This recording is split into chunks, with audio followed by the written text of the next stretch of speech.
Siguro kung nasa ibang bansa lahat tayo, mas madali yung buhay. Hindi ko iiwan mga mahal ko sa buhay.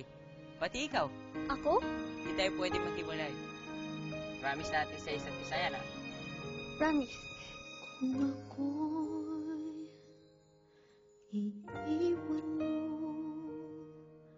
kung ako'y Makikiusap lang po sana ako. Pwede po, payagan niyo po kami makapag-usap ni Paul. ang puso ko Kinalimutan niya na ako. natiling titibok.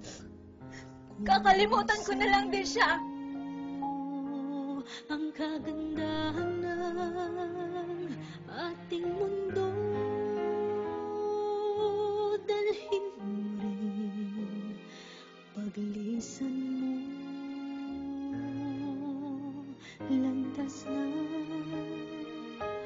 pag-isa. Lahat pa naman ng araw, nakita pa tayo sa birthday natin. Kambal. Kambal! Upang di mamasdan ang bagay na magpapasaya. Andito ka. Ay, babe. Babe, siya yung lagi mo kinukwento sa akin na kababata mo, di ba? Oh, Nice to meet you. Sa anak ko, Siguro nga may rason ng Diyos kung bakit tayo pinaghiwalay. Siguro maparaan niya yan para hindi na ako masaktan ulit. kita makikita. Dumating na yung visiting visa natin papuntang Dubai. Nakakalis na tayo. Iwan mo kung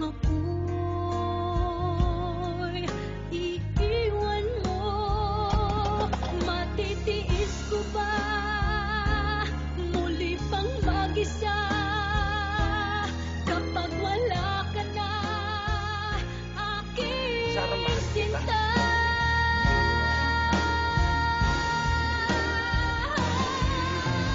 Paano ang gabi kung di ka Sarah talaga yung mahal ko. sa pagtulog ko'y paano? Ingatan mo ang boyfriend ko. Na boyfriend ko. At may umaga pa sa aking Kinasal na si Paul. sikat pa. Wala ka na rin babalikan. Kapag wala ka na at di na mag-isna, Sa tingin mo gusto ko to? Babalik ako. Maniwala ka sa akin, babalik ako. malalabi kapag ang daigdig ko'y Tara tayo iniwan malungkot. mo. Wala namang masama kung Masawi paminsan-minsan pasayahin natin ang isa't isa, di ba? Buhay pa